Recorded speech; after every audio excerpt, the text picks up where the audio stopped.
اعوذ باللہ من الشیطان الرجیم بسم اللہ الرحمن الرحیم۔ کل ہم نے بہت ہی خوبصورت ڈیفینیشن پڑھی خاشعین کی، کہ خاشعین کس کو کہتے ہیں؟ جن کو اللہ کی ملاقات کا یقین ہوتا ہے، اور یہ یقیناً وہ وقت ہے ہمارے اپنے ٹیسٹ کا کہ ہم اپنے آپ کا محاسبہ کریں اور اللہ ہمیں واقعی سچوں میں سے کر دیں۔ آج آیت نمبر 47 میں دیکھیں کہ آ رہا ہے کہ یا بنی اسرائیل۔ ہم نے اس سے پہلے بھی بنی اسرائیل پر فوکس کیا تھا کہ دیکھیں اللہ نے پھر ہمیں موقع دیا ہے قرآن کو سٹارٹ کرتے ہوئے پڑھنے کا۔ ہم نے اس سے پہلے بھی وہی بنی اسرائیل اور بنی اسماعیل کے معاملے میں آپ کی تھوڑی سی گرومنگ کرنے کی کوشش کی تھی کہ دیکھو اس کے اندر کوئی لڑنے کی بات ہے ہی نہیں، کوئی ناراض ہونے کی بات ہے ہی نہیں، کوئی غلیظ خبیث سمجھنے کی بات نہیں ہے کہ جی بنی اسماعیل اور بنی اسرائیل میں۔ بھئی دیکھیں آپ تو اسرائیل کی بات کر رہے ہیں اور اسماعیل کی بات کر رہے ہیں، فالوورز کی ہم بات نہیں کر رہے ہیں کہ آج بھی جو محمد صلی اللہ علیہ وسلم کا نام لے کر ان کا امتی بنا ہوا ہے اور بڑی بڑی خبیث حرکتیں کرتا ہے۔ آپ کبھی جیل جائیں، کبھی کرمنل ڈپارٹمنٹ میں جائیں، آپ باقاعدہ وہاں پوچھیں تو یہ کہیں گے ہم اللہ کے نبی کو مانتے ہیں، لیکن بندہ خباثت کرتا ہے۔ تو اس لیے بنی اسرائیل اور بنی اسماعیل کے چکر میں ہم نے اپنے نبیوں کی کوئی گستاخی نہیں کرنی ہے، یہ ہم کو خاص سمجھنا ہے کہ ابھی بھی دیکھیں وہی اللہ تعالیٰ بات کر رہے ہیں کہ اے بنی اسرائیل اذکروا نعمتی، کہ میری نعمتوں کو یاد رکھا کرو۔ اب دیکھیں یاد کیا کرو میں بھی ہمارے ہاں بڑا گڑبڑ ہے کہ میری نعمتوں کو یاد کیا کرو۔ تو ہم نے الحمدللہ کی تسبیح پڑھ لی، ہم نے سمجھا کہ اللہ کتاب میں کہہ رہے ہیں کہ الحمدللہ کی ہم تسبیح پڑھ لیں، جبکہ میں سمجھتی ہوں زیادہ بیسٹ مجھے لگتا ہے کہ یاد رکھا کرو، ہر پل تمہیں اللہ کی یاد ہونی چاہیے۔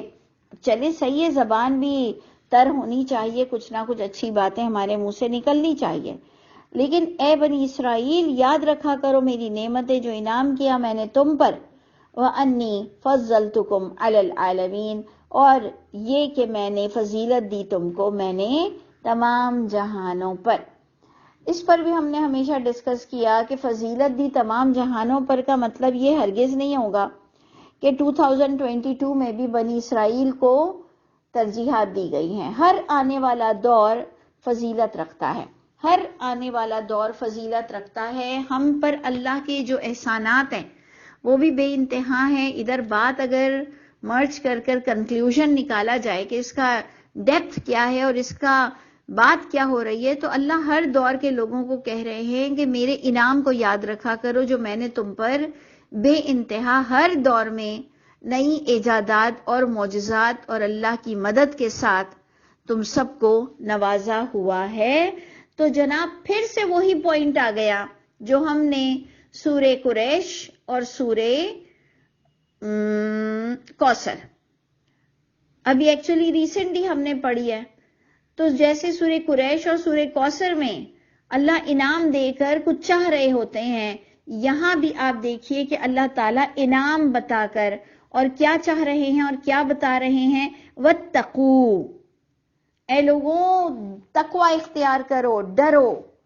یعنی آپ نے غور کیا کہ اے بنی اسرائیل میں نے جو تم پر اتنے انعامات کیے ہیں تو تمہیں چاہیے کہ تم ڈرو، بچو، یومن، اس دن سے۔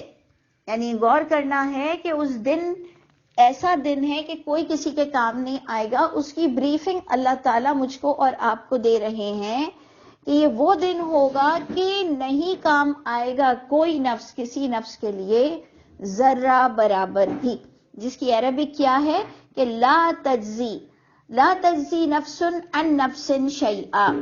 اور آپ کا اور میرا یہ ایمان ہے کہ اللہ کے نبی بھی، انبیاء کرام بھی نفس ہوا کرتے تھے، تو کوئی اور دوسری نفس تو ایک دوسرے کے کام نہیں آئے گی، لیکن انبیاء کرام بھی کسی گناہگار کے کام نہیں آئیں گے۔ اور کام آنا کس کو ضرورت ہے؟ جو گناہگار ہوگا، بھئی جس کے کام بنے ہوئے ہی ہیں، جو ہے ہی نیک، اس کو کیا ضرورت ہے اپنے کام بنوانے کی؟ اس کا تو کام بنا بنایا ہے، وہ مومن کی حیثیت سے زندہ رہا، وہ مومن مرا ہے اور وہ مومن اٹھے گا، سلام ہے اس پر جب وہ اٹھے گا تو اس کو کام بنانے کی کیا ضرورت ہے؟ کام تو جزا تو اس کو چاہیے جس کے پلے کمی ہو یا ہو نہ. تو انبیاء کرام بھی وہ نفس ہوتے تھے، کوئی کسی کے کام نہیں آئے گا، کوئی شفاعت نہیں ہوگی. ولا يقبل منها شفاعہ، یعنی ویسے ہی ہم کو تو مل چکی تھی بات کہ لا تجزی نفس عن نفس، مل گئی تھی، لیکن آپ نے دیکھا تفسیر القرآن بالقرآن کہ اس لا تجزی نفس عن نفس کو اللہ نے شفاعت سے سمجھایا.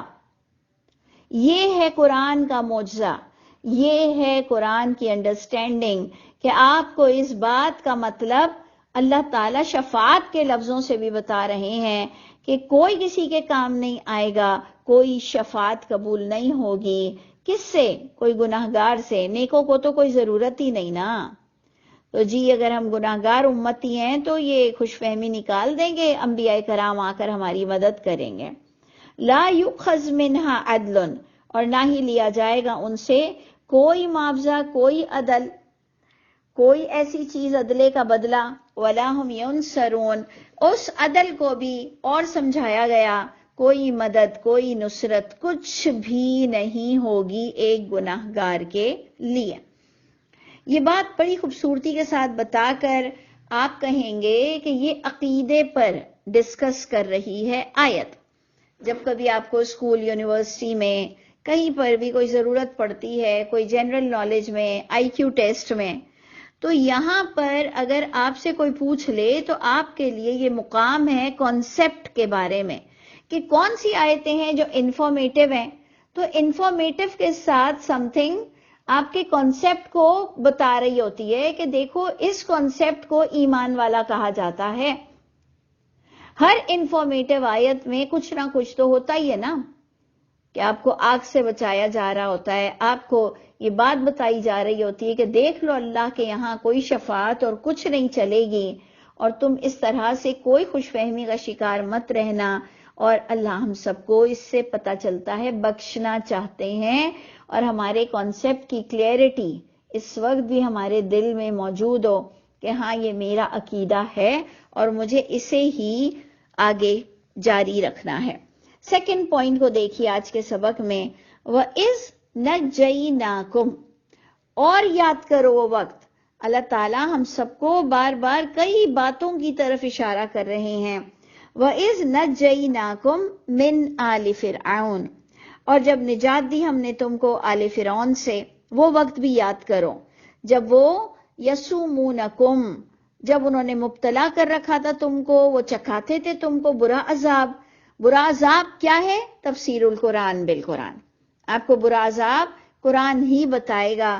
یذبحون ابناءکم، وہ ذبح کرتے تھے تمہارے میل ممبر کو، بیٹوں کو، کیونکہ عورتیں آ گئی ہیں اس لیے ہم اس میل کو الگ کر دیں گے، نہیں تو ابنا میں پھر مذکر جمع میں سب آ جاتے ہیں.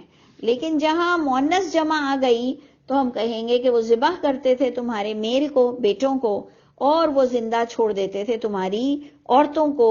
اور وفی ذالکم بلاء من ربکم عظیم، اور تمہارے لیے اس بات میں بڑی آزمائش تھی تمہارے رب کی طرف سے، بہت بڑی آزمائش تھی کہ تم نے اس کو کس طرح سے ہینڈل کرنا ہے. Second point. تھرڈ پوائنٹ کو دیکھیے کہ اللہ تعالیٰ وہی آپ کو کہہ رہے ہیں یا بنی اسرائیل اذکروا نعمتی. سارا آج کے سبق کا پورا کانٹیکس کیا بنے گا؟ اذکروا نعمتی، میری نعمتوں کو یاد رکھو کہ میں نے تمہارے ساتھ کیا کیا کیا، فرعون کو کس طرح سے میں نے تمہیں فرعون کے چنگل سے نکالا، تو اس پر کس طرح سے یہ نکلے فرعون سے، اس کو اس وقت بیان کیا جائے گا. آیت نمبر 50. آپ کو کسی انسان کی ہسٹری پر جانے کی بہت ضرورت نہیں ہے کیونکہ ہسٹری انتہائی کرپٹ ہے. ہسٹری آپ کی جو بتاتی ہے یہ اتنی زیادہ جھوٹ پر مبنی ہے کہ میں تو آپ کو ریکویسٹ کروں گی کہ ان ہسٹری پر آپ بالکل اعتبار نہ کیا کریں. چند باتیں ان میں سچی ہوں گی لیکن اتنی خباثت اس ہسٹری میں انہوں نے جھوٹ کی ملائی ہوئی ہے کہ اب بندہ ہر چیز کو شک کی نگاہ سے دیکھتا ہے، اور کم از کم ہسٹری ہمارے لیے دین کا درجہ نہیں رکھے گی۔ تو جناب ادھر پوائنٹ آ رہا ہے کہ کیا ہوا، کس طرح یہ بچے۔ تو اللہ فرماتے ہیں وَإِذْ فَرَقْنَا بِكُمْ، جب فرق کر دیا، فرقے کر دیا، پھاڑ دیا، الگ کر دیا ہم نے، تم ساتھ تھے۔ یعنی اللہ تعالیٰ اتنا کلیئر ہسٹری تھی، اتنی نون ہسٹری تھی کہ اللہ کہہ رہے ہیں جب پھاڑ دیا ہم نے تمہارے ساتھ، تمہارے لیے دریا کو پھاڑا، فَأَنْجَيْنَاكُمْ، اس طرح ہم نے تمہیں نجات دی اور غرق کیا ہم نے آل فرعون کو، وَأَنْتُمْ تَنْظُرُونَ، اور تھے تم کہ تم دیکھتے ہی رہ گئے کہ یہ اللہ کی مدد کیسے آ گئی۔ اس پر تھوڑا سا ڈسکشن بنتا ہے۔ کیوں بنتا ہے؟ کہ ہم اپنی جنریشن کو ایکچولی قرآن پڑھا رہے ہیں، اور ہم ان بچوں کو اور لوگوں کو پڑھا رہے ہیں کہ دیکھو یہ سمندر کا پھٹنا جو اللہ کی ایکچولی مدد ہے، اس کو ہم اس وقت سمندر کے پھٹنے کو 2 منٹ کے لیے ذہن سے نکال دیتے ہیں اور ہم اس جگہ رکھ دیتے ہیں کہ ہم نے تمہاری مدد کی۔ تو مدد کس کی کب ہوتی ہے، یہ ہمارا پوائنٹ ہوگا ڈسکشن کا، کیونکہ یہ ہمارا اتنا بیسٹ ٹائم ہوتا ہے کاؤنسلنگ کا، اتنا بیسٹ ٹائم ہوتا ہے کہ اس کے علاوہ پھر کوئی ہمارے ہاتھ بھی نہیں آتا اور ہمیں بھی ٹائم نہیں ملتا۔ تو یہ وقت کو ہم اویل کر لیں کہ ہم ادھر اپنے بچوں کو، اپنی جنریشن کو بتائیں کہ دریا کیوں پھٹا تھا اور دریا کس کے لیے پھٹتا ہے۔ تو ہم ان کو بتائیں گے محنت کرنے والوں کے لیے پھٹتا ہے، بہادر لوگوں کے لیے پھٹتا ہے، بہادر لوگوں کے لیے۔ کیوں میں بہادری پر فوکس کر رہی ہوں؟ کہ انہوں نے فرعون کے خوف کے ہوتے ہوئے بھی اللہ کے لیے اٹھ کھڑے ہوئے اور سمندر کے آخری کونے تک بھی اپنی جان بچانے کی بھی کوشش کی، توکل کی، مس انڈرسٹینڈنگ پر نہیں کھڑے رہے کہ جی ہم کو تو اللہ اوپر آسمان سے بچا لیں گے اور اللہ جس کے لیے چاہیں گے تو اللہ آسمان پھاڑ دیں گے۔ انہوں نے اپنی آخری وقت تک کوشش کی، انہوں نے اپنے رائٹ کاز یعنی صحیح مقصد کے لیے جد و جہد کی، انہوں نے مل جل کر کام کیا، جبکہ آپ قرآن میں اس کے لیے پڑھیں گے کہ ان کے منہ سے نکلا کہ اب تو ہم مارے گئے، اب تو ہم پکڑے گئے۔ اس پر بھی موسیٰ علیہ السلام کو اتنی ڈھارس تھی، دیکھیں انہیں نہیں پتا تھا کہ سمندر پھٹے گا، لیکن بندہ اپنا کام اگر آخری وقت تک جاری رکھے گا تو آپ کے لیے بھی سمندر پھٹے گا، یعنی آپ کے لیے بھی گیپ کی مدد آئے گی۔ اگر آپ اور میں اپنے وقت کے برائی کو، اپنے وقت کے غلط کام کو ڈیفینڈ نہیں کریں گے بلکہ ہم اس کے خلاف کھڑے ہوں گے، اپنے وقت کے جو بھی کرپشن ہے ہمارے وقت میں، چاہے دنیاوی طور پر اور چاہے قرآن کے طور پر جو اتنی جھوٹی حدیثیں کھڑی ہو گئی ہیں اور اتنے غلط کانسیپٹ اندھوں بہروں کی طرح بس مانے جاتے ہیں۔ اللہ نے فرمایا کہ وہ عباد الرحمن ہے جو اندھے بہروں کی طرح آیتوں پہ گرتے نہیں ہیں۔ تو ہمیں آخری وقت تک جد و جہد کرنی ہے۔ ان بٹوین، اس کے درمیان بہت زیادہ آپ پر ٹونٹ بھی ہوگا کہ لو اب سمجھ آیا، تو جب کیا بعد میں سمجھ آ رہا ہے؟ بھائی ہم تو اسی لیے کھڑے ہوئے ہیں کہ ہمیں جیسے جیسے اللہ سمجھ دیں گے ہم اللہ کی کتاب کے مطابق اپنی سمجھ کو بدلتے جائیں گے۔ ہمارے اندر کوئی تکبر نہیں ہے، ہمارے لیے والدین کے لیے کوئی تکبر نہیں ہے کہ وہ 10,000 ہمیں گالیاں بک دیں، لیکن ہم ان سے کبھی بھی انشاءاللہ ناراض نہیں ہوں گے۔ تو ہمارا اللہ تو ہمارے والدین سے زیادہ ہے، اور اس کی کتاب کے لیے تو ہمیں پیدا کیا گیا ہے، اس کی کتاب کو پروموٹ کرنے کے لیے تو ہم سب کو پیدا کیا گیا ہے۔ تو اس لیے غور کیجئے گا کہ یہ صرف آیت نہیں ہے کہ سمندر پھٹا، اس کے اندر میری اور آپ کی پوری زندگی کی نشانیاں اور عبرت اور لیسن ہے کہ سمندر کس کے لیے پھٹتا ہے، کیوں پھٹتا ہے، کب پھٹتا ہے، اور کیا میری بھی ایسی مدد ہو سکتی ہے۔ انشاءاللہ اللہ کرے کہ ہمیں فرعون جیسے ظالموں سے اللہ بچا لے، اور اللہ تعالی ہم سب پر رحم فرمائیے، عافیت کا معاملہ فرمائیے۔ بے شک آپ کسی کے بھی ساتھ ظلم نہیں کرتے، لیکن انہوں نے آخری کنارے تک محنت کی ہے اور اللہ نے پھر اپنی مدد کی ہے. بندہ اپنا کام کرے گا تو اللہ بھی اپنے عہد کو ضرور نبھائیں گے. آپ نے پچھلے ہی کل کے سبق میں یہ پڑھا تھا کہ تم مجھ سے کیے ہوئے عہد کو نبھاؤ، میں تم سے کیے ہوئے عہد کو نبھاؤں گا. اور اگر اس درمیان ان بٹوین موت بھی ہو جائے تو ٹھیک ہے، ہم اس کو اللہ کا حکم پھر سمجھیں گے. اللہ ہم سب پر رحم فرمائے اور عافیت کا معاملہ کر دیں. تو دیکھیں، جب پھاڑا ہم نے تمہارے ساتھ دریا کو، نجات دی ہم نے تم کو، اور غرق کیا ہم نے آل فرعون کو، اور یہ نظارہ تم دیکھتے ہی رہ گئے کہ اللہ کی مدد کیسے آتی ہے. لیکن پھر ان بنی اسرائیل نے اتنا موسیٰ علیہ السلام کو ستایا، ہماری طرح، بالکل ہماری طرح، کہ ہم نے بھی اللہ کے نبی کے کام کو اتنا میس اپ کیا ہے، اتنا بگاڑا ہے. انہوں نے جو ہمیں صاف ستھرا دین دے کر گئے، ہم نے اتنا فساد کیا ہے، اتنا فساد کیا ہے.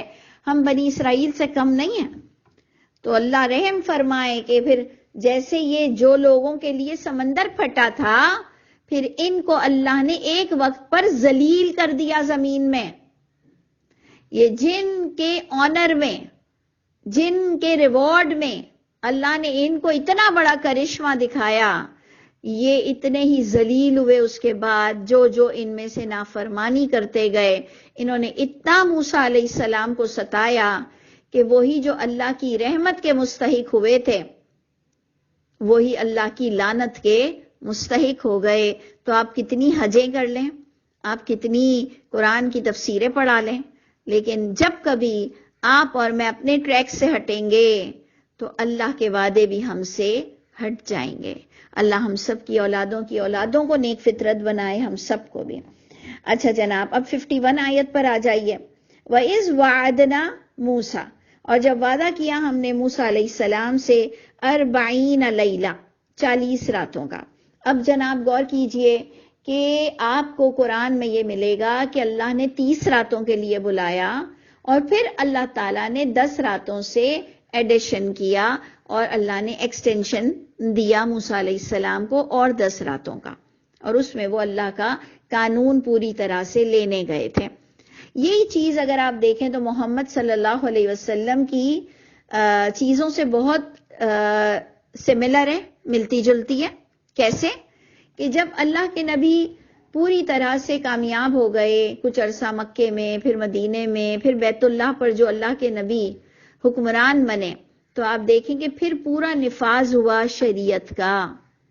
کیونکہ جب کوئی اتھارٹی کسی کو نہیں ملتی، جب وہ پوری طرح سے غالب نہیں ہوئے تھے، تو وہ اپنا قانون کیسے چلا سکتے تھے وہاں پر؟ جب اللہ سلطنت دیتے ہیں تو پھر قانون وہاں پر نافذ ہوتا ہے. اس لیے یہ ہمارے والے جو جھوٹے لوگ بولتے ہیں نا کہ جی مسلمانوں کے لیے تو قید خانہ ہے، قید خانہ ہے، ایسا کچھ بھی نہیں ہے. آپ کو یہاں پر قدم جمانے، آپ کو یہاں پر اپنا ریسیڈنس بنانا ہے.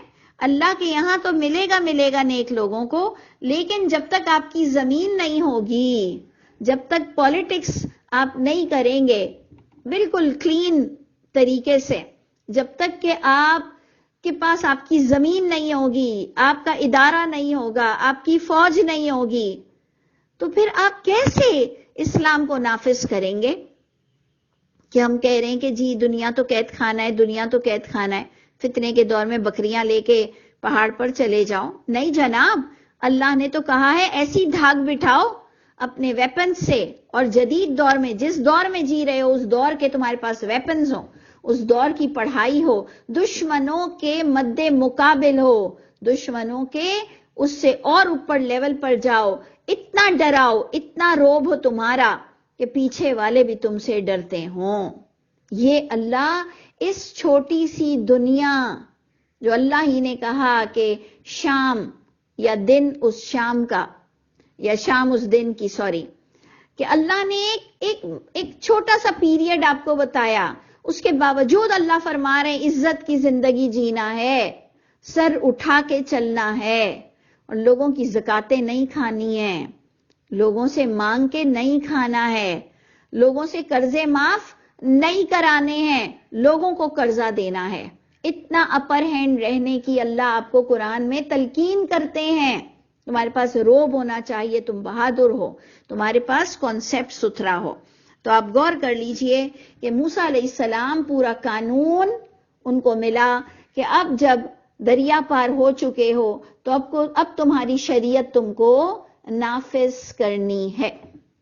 یہ مجھے مقصد نظر آتا ہے، اور یہ ہمارا ٹیسٹ بھی مجھے نظر آتا ہے. ہمیشہ میں اپنی کلاس میں یہ کہتی ہوں کہ گنتی آپ کو ٹیسٹ کے لیے دے دی گئی ہے کہ 30 کیوں، پھر 10 کیوں، پھر 40 کیوں، اسی میں تم الجھے رہو. الجھنے والوں اسی میں ہی الجھے رہا کرو. تو اس لیے یہ اللہ نے آپ کو نہیں بتایا، اللہ آپ کے ٹیسٹ لے رہے ہوتے ہیں یہ گنتیاں بتا کر. تو اللہ تعالیٰ ادھر ہمیں ڈائریکٹ بتا رہے ہیں کہ جب وعدہ کیا ہم نے موسیٰ سے 40 راتوں کا کہ ہم آپ کو قانون پوری طرح سے سمجھائیں گے اور نافذ آپ کو کرنا ہے، تم نے اس درمیان ثم اتخذتم العجل، تم نے اختیار کر لیا عجل، جلد بازی بھی اس کا ترجمہ ہے. لیکن قرآن میں باقاعدہ پھر عجل کو تفسیر میں بیان کیا گیا، تفسیر القرآن بالقرآن، کہ ان کو ویسے بھی نہ پوجنے پاجنے چاٹ پاٹ کی بہت تھوڑی سی ایک عادت تھی، جیسے ہمیں جمعرات منانے اور برسی منانے اور بھی ہم کیا کرتے نا، تیجا اور 10واں 20واں یہ کرنے کی جیسے ہمیں بھی لت پڑی ہوئی تھی نا، کہ پھر کوئی نہیں کرتا تھا تو ہم کہتے تھے لو مزہ ہی نہیں آیا کسی کے مرنے پر. مزہ تو تب آئے استغفر اللہ جب وہ گرم گرم بریانی اور گرم گرم چیزیں بنے 3 دن تک، پھر 10ویں ہوں 20ویں ہوں جمعراتیں ہوں، پھر برسی ہو، پھر بہت کچھ ہو. تو اب تو کچھ رنگ ہی نہیں رہا. تو اللہ معاف کرے، اللہ معاف کرے. ان لوگوں کو بھی بڑی پوجا پاٹ کی عادتیں تو تھی. تو عجل کا معنی ویسے تو جلد بازی ہے کہ انہوں نے جلد بازی میں کام لیا. موسیٰ علیہ السلام 40 راتوں کے لیے گئے، پیچھے انہوں نے جلد بازی میں باقاعدہ شرک کیا.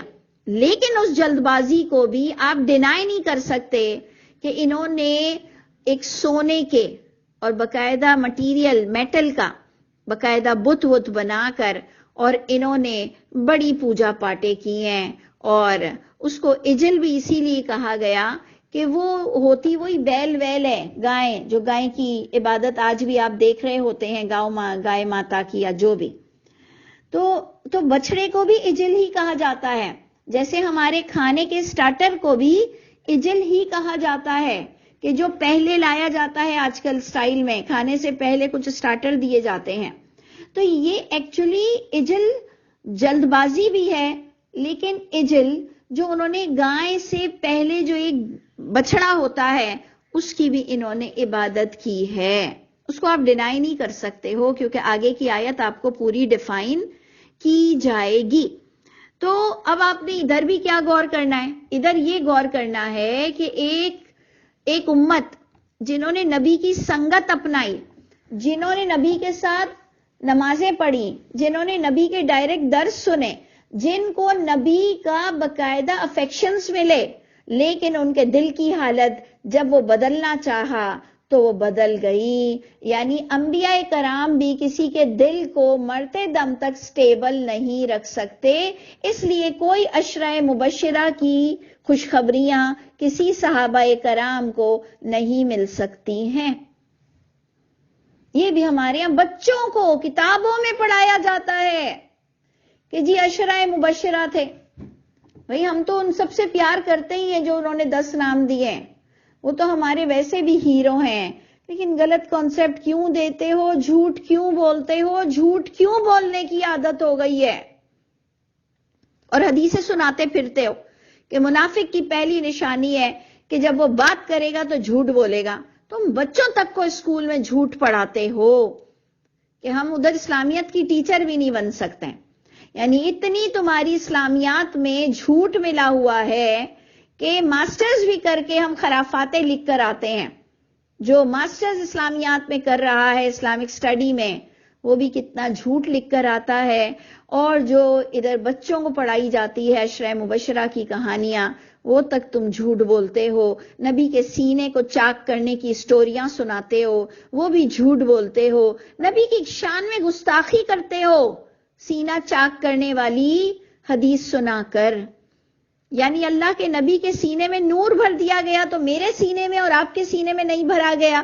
تو نبی تو ماڈل ہیں، یعنی نبی بہت ہی گریٹ آدمی تھے، ان کے پاس وہی نفس تھا، لیکن وہ کنٹرول کرتے تھے، مس یوز نہیں کرتے تھے.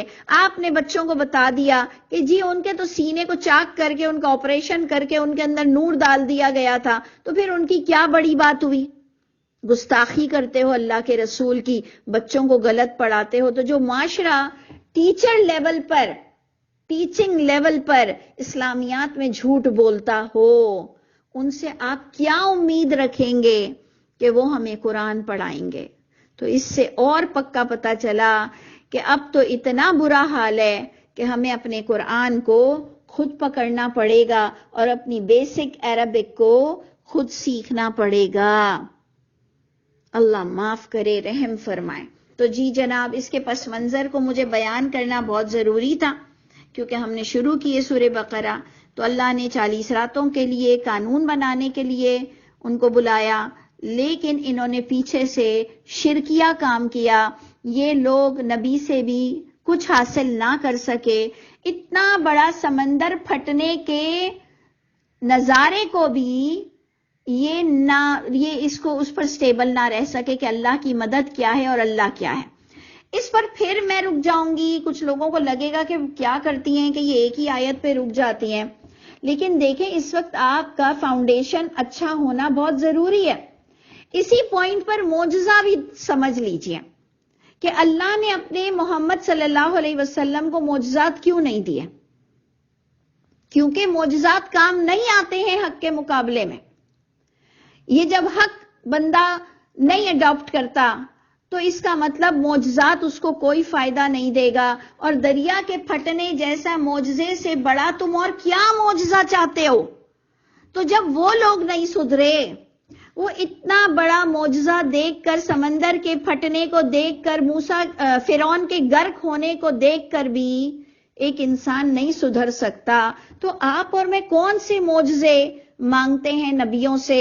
اور ہم کس طرح سے سمجھتے ہیں کہ اگر ایک معجزہ ہو جائے تو میرا بھائی سدھر جائے، میری فلاں سدھر جائے، میرا شوہر سدھر جائے. ایک اللہ معجزہ دے دے، ایک اللہ کوئی معجزہ کر دے کہ ان کے دل بدل جائیں.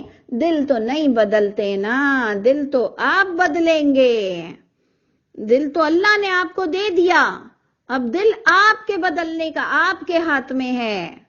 وہ تو اب اللہ دیکھیں گے کہ آپ نے دل کدھر کدھر بدلے، پھر فیصلہ اللہ کریں گے. دل تو آپ کو بدلنا ہے، اور آپ جب اللہ کو اپنی پریزنٹیشن دیں گے اس پر اللہ فیصلے کریں گے. دل تو دیکھیں ان کے بھی بدل گئے، اتنے بڑے معجزے دیکھ کر بھی ان کے بدل گئے.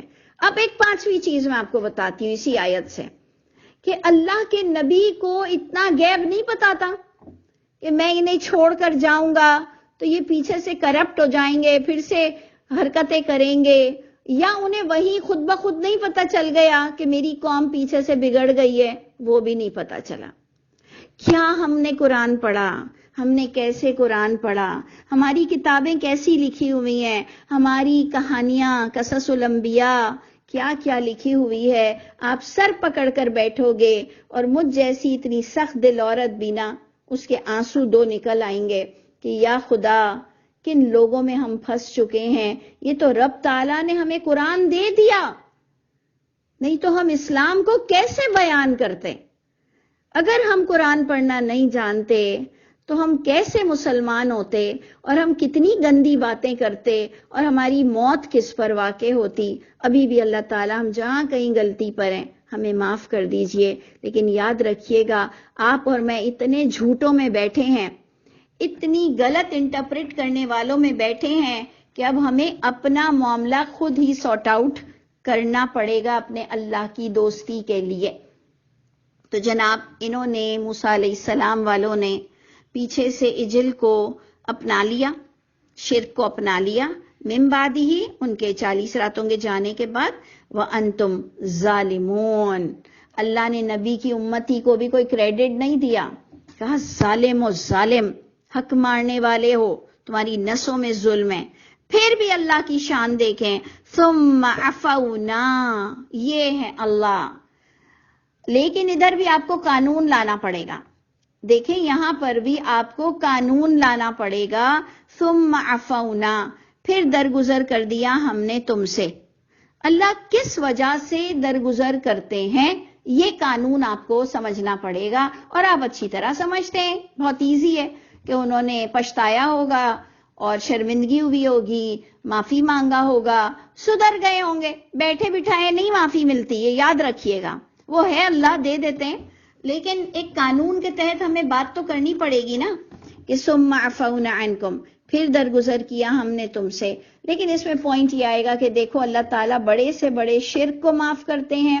نبی کے دور کے نافرمانوں کو بھی قتل نہیں کیا جاتا، گردنیں نہیں اڑائی جاتی ہیں، اور ان کو بھی اللہ تعالیٰ شرک کی بھی معافی دے دیتے ہیں. من بعد ذالک، اس کے بعد بھی اللہ نے انہیں معاف کر دیا. لعلکم تشکرون، اللہ نے تمہیں اس لیے معاف کیا تاکہ تم اب قدر کرو گے اپنی زندگی کی، اپنی کتاب کی، اور اپنے سماعت بصارت دل کی، کہ اب تم غلط کام ان چیزوں سے نہیں کرو گے. اللہ تعالیٰ مجھ کو اور آپ کو بھی اپنی سماعت بصارت دل اور اللہ کی کتاب سے فائدہ اٹھانا، اپنے وقت سے فائدہ اٹھانا، اپنی زندگی میں فائدہ اٹھانا نصیب فرمائے.